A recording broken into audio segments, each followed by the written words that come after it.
From the #1 best-selling author of Life Rescripted, you're now tuning in to the Year of Purpose podcast.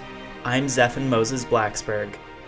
Tamara Thompson is the founder and creative director at Serious Take Productions, and she found her niche with inspiring storytelling within video production. She's passionate about golf, storyboarding, building relationships, and directing documentary films that inspire. She's produced, filmed, and edited for corporate clients such as Microsoft, Starbucks, and more, and left the corporate world knowing she wanted to become her own boss. She worked hard to gain clients such as Safeway, Gabriel Cosmetics, and Cole Hatter. She came to terms with realizing she wasn't a freelancer, but an entrepreneur, and has never looked back. Thanks so much for being here today, Tamara.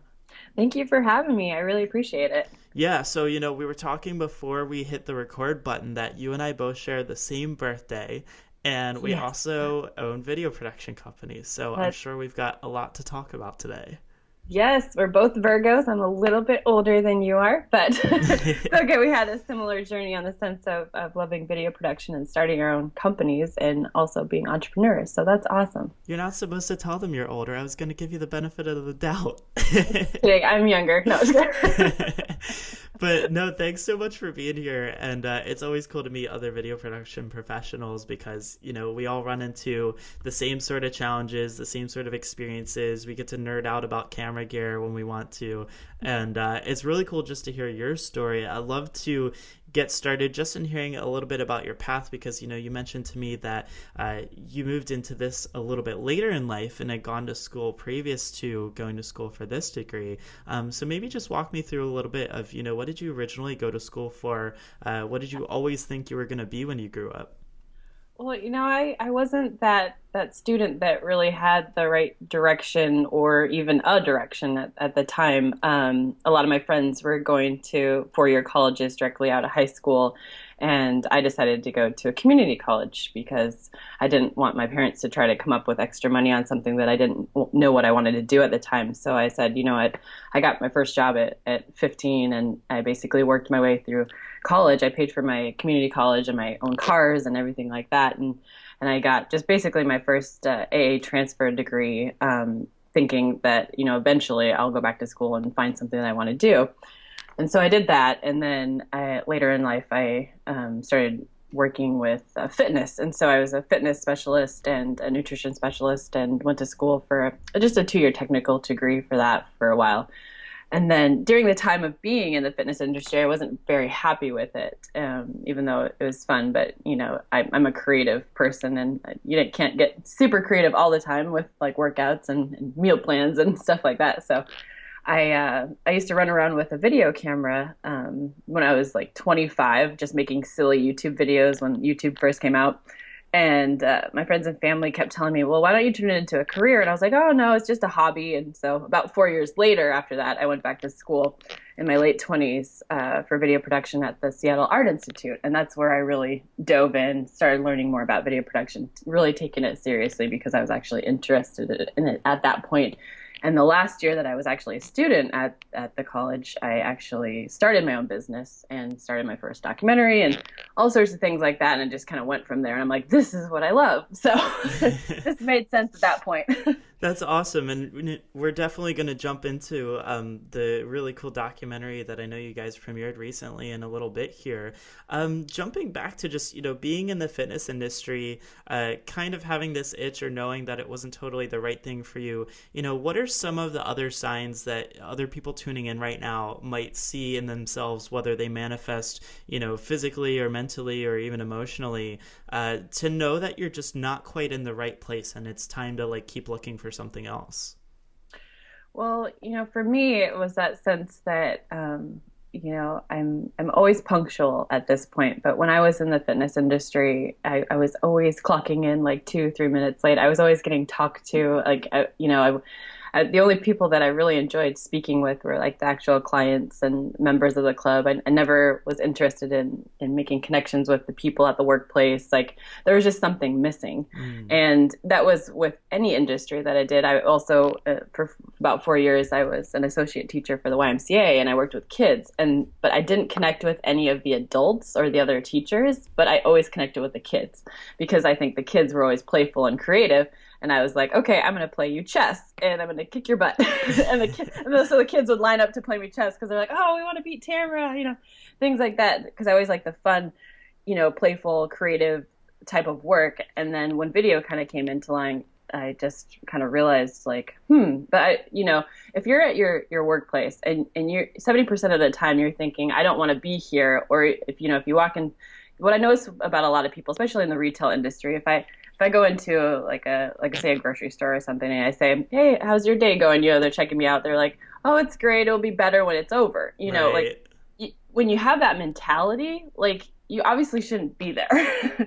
You need to find something that you like. If it's, if you like rock climbing or if you're like the outdoors or something, maybe you look into becoming a rock climbing instructor, go work at a rock climbing club or become a national forest ranger, things like that. Like just find what it is that you actually like to do as a hobby and find a way to monetize it, so it's just, I run into people all the time and it makes me sad to listen that people they're like, oh, well, today's my Friday. So, it's better, I work all the time. So I work, I don't take breaks a lot. I don't do the Monday through Friday thing. I'm hustling on Sundays and people are, watching, football or whatever. I love football, by the way, but and I'll take breaks to watch football, but I'm, out there if I need to have a meeting with somebody in Australia or, the UK, like I'm going to get up at the time that I need to be, or if there's a webinar at 4 a.m. my time, then I'm going to get up and listen to it because that's what's going to help me grow. So there's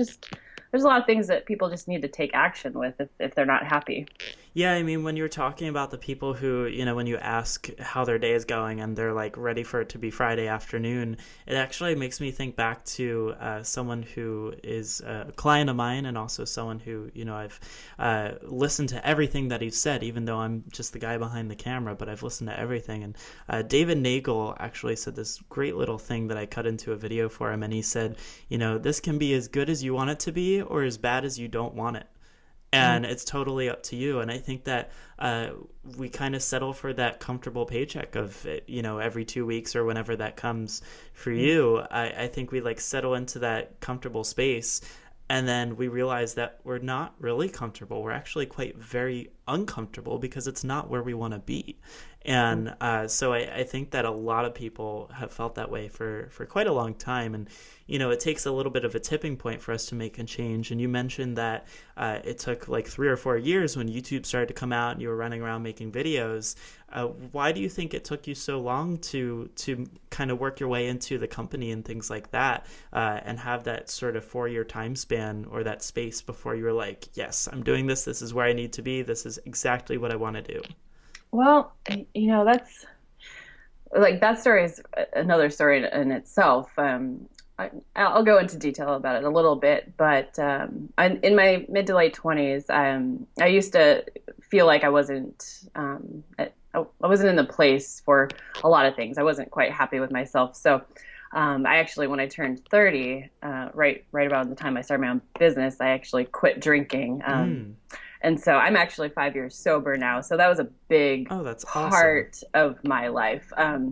Drinking was just not for me. And so that was my biggest, roadblock. And, and it's fine if people, but it was something that was being consistently social drinking a lot. And so that was basically what kind of stepped me out. I was drinking a little bit when I first started going back to college. But then when I hit 30, I literally was like, I need to do something because there were decisions that I was making that were either going to hurt myself or somebody else or even my family. So it's a little bit of deep note there, but that really was my turnaround point. And I got so clear on what I wanted to do with my life. And I just realized that, if I don't change my lifestyle right now, nothing's going to come of it. If I want to be successful And there's a lot of entrepreneurs out there, and I don't mind if people drink around me or whatever, but if you listen to a lot of the successful entrepreneurs, most of them don't drink anymore. Yeah. It's very interesting to hear their stories, and they're like, you can't be as clear, you can't wake up or cloudy from the night before, or things like that. So that was a big turning point for me, and that's kind of when I was like, just go for it.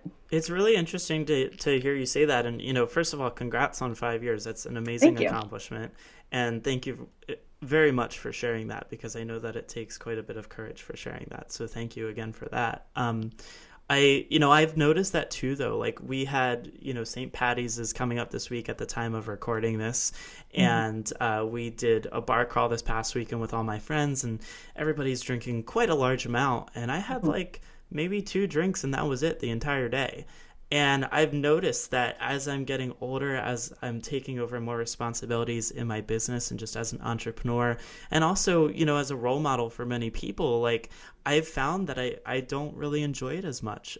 So I think that that's definitely a big part of entrepreneurship is, having yourself clear both, physically, mentally, emotionally, spiritually, in all aspects of your life, so that you can really make sure that you're running on all 4 cylinders. Very, very true. Yeah, there's so many things. And, I learned a lot actually from the entrepreneurs in our documentary, Inspired by 11. Is there anything in particular, were you able to check out our trailer or anything like that?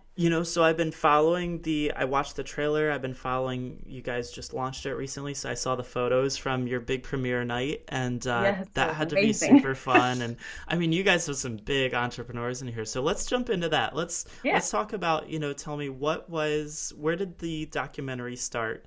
What did it become? And then we'll move a little bit into some of the things you pulled out of interviewing these people. Yeah.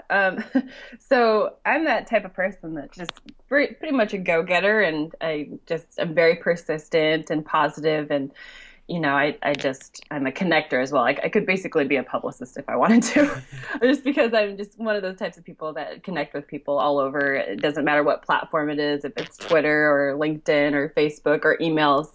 My business partner, Danielle, and I was working on a project a couple years ago called Artist Encore, which is a web series that we launched because I was a pretty big fan. I'm a pretty big fan of music and just upcoming artists. And so I was a fan of like NBC's The Voice. And then, of course, there's our American Idol and the X Factor when it was on. And I had the idea at the time to go out and do a follow-up web series on these artists, basically stating, see what they're up to now, what was the biggest takeaway from these reality music shows, and just, get more exposure that way, as well as have these people connect with me, build the relationships, and hire me for like music video productions, because at the time I really loved music videos. I still do, but I don't focus on that anymore. But so I connected with like people like Adana Duru. She was in the top 10 of American Idol this past season. Natalie Hernandez, who was on NBC's The Voice team, like Christina Aguilera, like season 3, just different people. And so I started reaching out to these people. And when I got a couple of sponsors, very small sponsorships. A lot of it came out of my own pocket, but I was very passionate about what I was doing and trying to connect. And so when I got finished with that project, my business partner was like, why are you working with starving artists? Yeah. And I was like, good question. Because at the time I thought it was a good idea. And then I realized, I was like, well, they really don't have, a lot of them are like college students themselves, or they're young, or they're very ambitious like me. And that's why I wanted to connect with them, but not in the sense that there was ever going to be any money made out of this, really, unless it was to be moved up to like a television show. Right. And so after that, and Danielle is a big business book reader, and I honestly can't sit still to read very, very, very often. And people will be like, "Oh, what did you think of that book?" I'm like, "I'd have to listen to it because I just can't read. I'm like that." And so she was reading Lori Grenier's. We're a big fan of Shark Tank, and I'm a big fan of CNBC's The Profit with Marcus Lemonis. Oh yeah. And so my goal, I was like, I'm going to reach out to these people. I'm going to connect with these people. I'm going to make it happen. And so I started reaching out to Marcus Lemonis' team and all these things. But let me go back a little bit first. But before that happened, Danielle was reading Lori Grenier's book, Invent It. What is it? Invent It, Sell It, Bank It. And she was like, why don't we reach out to entrepreneurs? And so she comes up with this idea, and I'm the one that always takes action. So I'm like, okay. So literally she started drawing little doodling sketches of what a logo would be. We're like, well, how many entrepreneurs would we interview? And we started like with 22, 24. We're like, oh, it seems like a summit, right? And so we're like, well, it might be too many for a documentary. So we get down and we start seeing 11 everywhere, like on our receipts, 11:11 on the clock. We're like, make a wish, different things like that. And so 11 just kept popping up, and we're like, inspired by 11. And we're like, okay. I'm like, I can see the number 11 inside a light bulb, like the little, little light things that pop up in the middle of the light bulb. And so it just kind of made sense, and it kind of fell into place. So then we started doing the research of who we would want to interview, because the whole goal was to inspire, educate, and instigate the will to achieve, as well as to inspire people to take action and to really niche down, to like find their niche. And so then I started doing the part of actually reaching out. And so I'm extremely persistent. And I now have Marcus Lemonis and Lori Grenier from Shark Tank following me on Twitter. Like, I've connected with them in direct messages on Twitter. I've connected with their teams.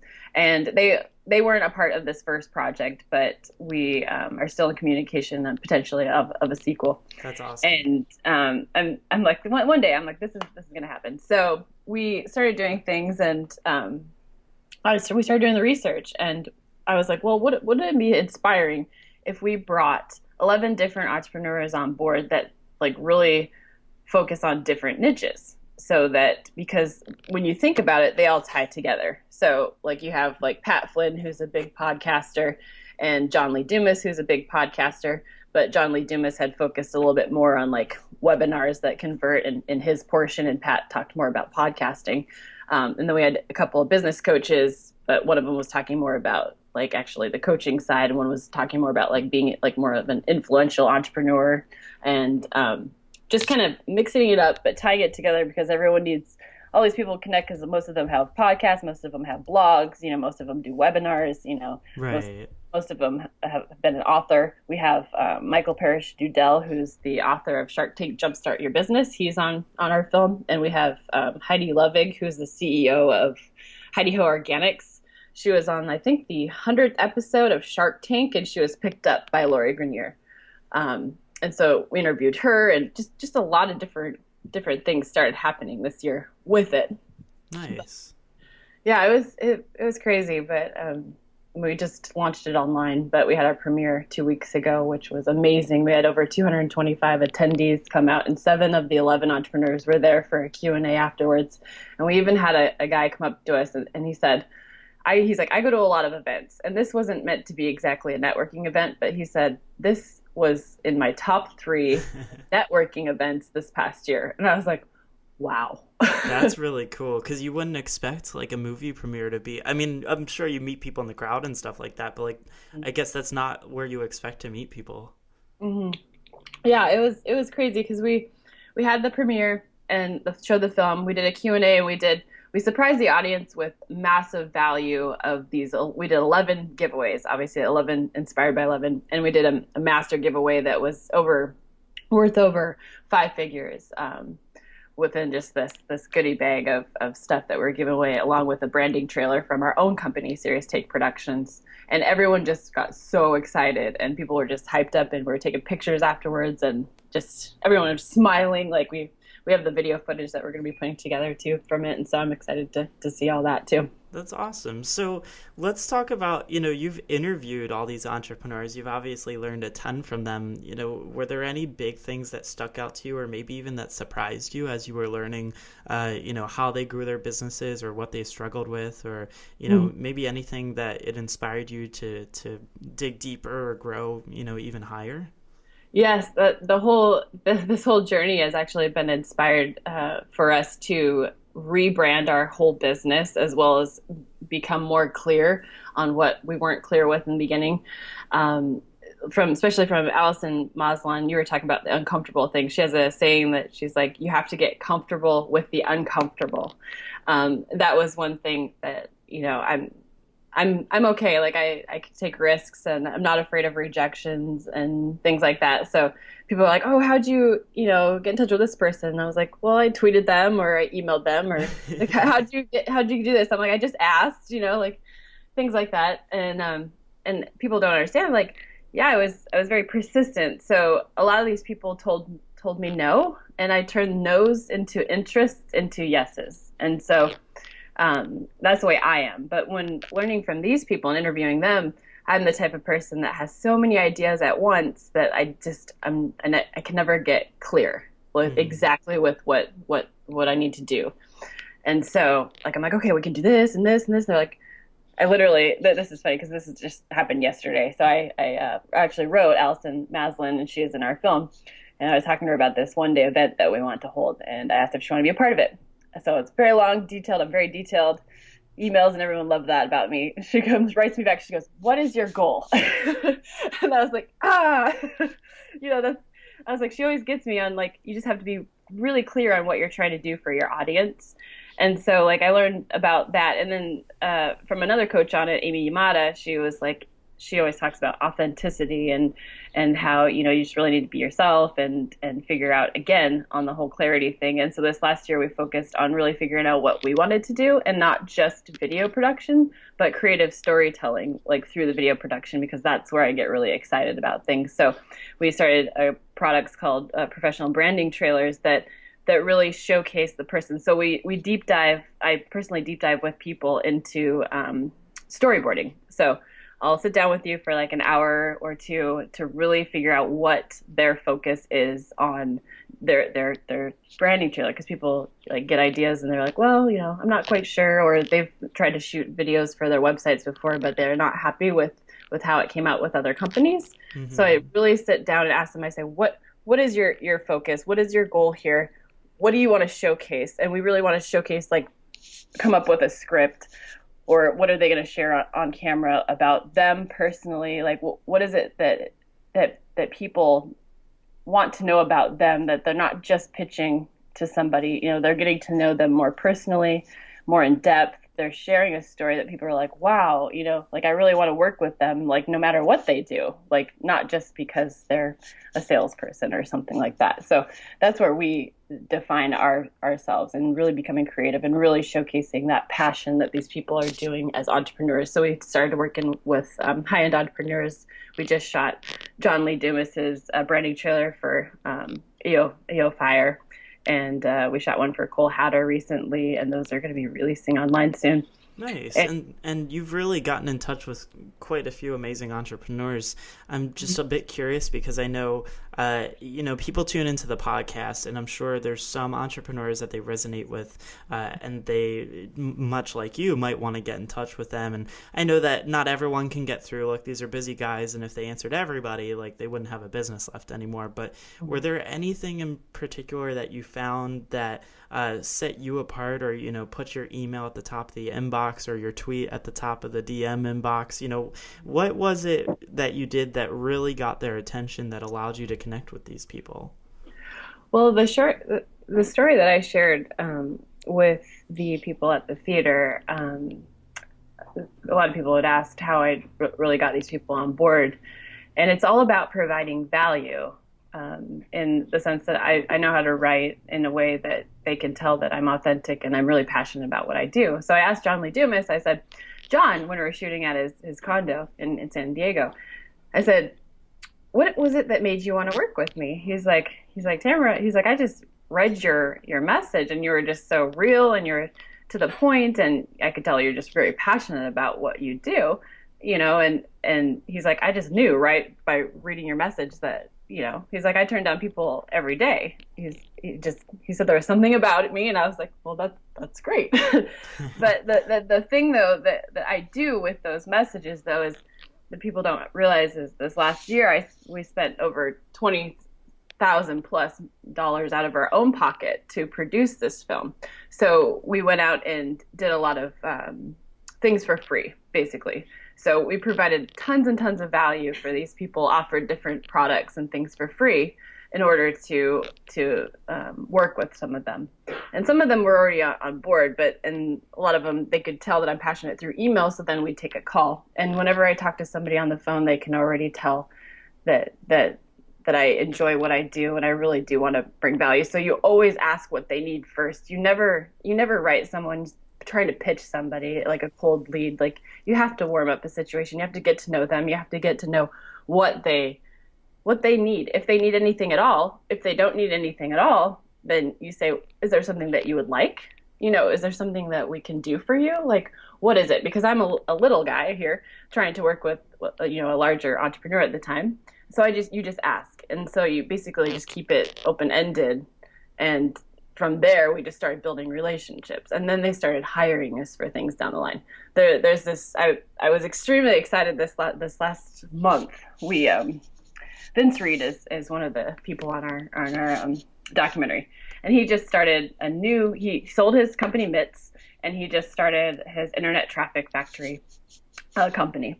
And, it's funny because I've only been friends with Vince on Facebook, and he has his assistant and business partner, Vinny, who I've been in communication with the whole time. Like, I never had Vince's cell phone number. I never had Vince's email address. It was like one of those things, like he only gave that out to his high-end clients, and that he just really pays attention to that. And he makes, 6-7 figures, sometimes monthly. and so, when I got to the point a couple months ago, I was shooting an event down in California. He wrote me on Facebook. He said, what's your cell phone number? So I wrote it to him, and he goes, great, I'm going to text you my address. And so he's like, come over, we're going to chat. And so we've been chatting about some potential partnerships on some things here in the future, potentially with his new company. And so, that got me excited. And then, just this past week, I got his new email address. Nice. Those are the things that you take time to build these relationships with these people that are going to be, it's all about building the relationship. You can't just throw yourself at them. Nobody likes that. And so that's how I built from these people. And now I have meetings with them. I email half of these entrepreneurs weekly. Like, I ask them for ideas and suggestions on things, and we've become friends. And so it's been a great experience. Well, and I think the best way to round off this episode, and I think you really nailed it, was you said, they could tell I was passionate about it. And that kind of goes back to what you were saying at the very beginning, speaking as to the employee who's like, can't wait for Friday afternoon to come around because they get off of work. And I think people can tell that. They know if you're lying through your teeth that you don't want to be there. And so I think you're absolutely right that, you have to figure out what it is that you're so passionate about that everyone knows it when they see you. They can tell that your face lights up, or even if they're on a phone call, they can hear it. And so I think that that's a big part of that as well. Yeah, no, and this film in general, like, we got so much good feedback from it. Like, everybody in that audience said that spoke to me personally, said that they took something from this film. And that's why we launched it online. So anyone that wants to check it out, you can go on Vimeo on demand and look up Inspired by 11, the documentary. And yeah, we have rentals and you can purchase downloads and stuff. But I totally encourage anyone that's just kind of stuck, or maybe they just haven't found, really clarification on their niche, because you can be passionate about something, but then really trying to figure out what it is within that you want to do. Because you can be a podcaster, but then you have to figure out what your mission is. What is your storyline going to be? Is it going to be conversational? Is it going to be set, like John Lee Dumas's, where he's a very set, type of show? There's just so many different things that you have to take into consideration. And another thing I want to throw in there real quick is Pat Flynn. He says the biggest thing is, what is your why? Why are you doing this? And his was basically to spend more time with his family. And so that is his big why he does podcasting, and he creates and grows and monetizes from that, because he's able to do that and have things continuously grow, and he's able to spend his time at home, work from home, spend time with family. So people just really need to think about those things. Yeah, definitely. And I mean, I'm a huge fan of Pat, as I'm sure many people on the podcast know. I was interviewed on his podcast not too long ago. I saw that. And, congrats. Thank you. He's really just awesome, down-to-earth guy. Like, it was one of those things where I've been corresponding with him a little bit over email for like 3 or 4 years, and then to finally meet him in person, I was just super starstruck. And but just such a cool, down to earth guy. It was so amazing to see that like he literally is the same person in person as he is on stage, as he is on the podcast. And I think a lot of these guys are like that. And Tamara, this has been an amazing episode so far. It looks like we can head on over to see Inspired by 11 on Vimeo, or what's the best way to keep in touch with you, see what's going on with your company, and watch you grow? What's the best URL for that? Yeah, I mean, I would say we're pretty consistent on our Facebook. I have an actual page for myself, director Tamara Thompson, you can look up, or Serious Take Productions Facebook, or you can even apply or request information at serioustakeproductions.com. We also have an Inspired by 11 Facebook that we've been pretty consistent on over there too. So any things on updates with the film and potentially a sequel coming out here. The Facebook's pretty good, and or just writing us through our website. Awesome. Well, thank you so much for being here today and sharing part of your journey with everyone tuning in. And I look forward to staying in touch with you. Awesome. Thank you so much for having me. I really appreciate it. Hey everyone, it's Zeph. Did you like this episode? Be sure to subscribe so that you can tune in next week and tell a friend about the show. If you want access to free training and exclusive interviews on success, happiness, lifestyle design, and adventure, visit me at yearofpurpose.com. Until next time, go out and let life surprise you so that you can live a life rescripted.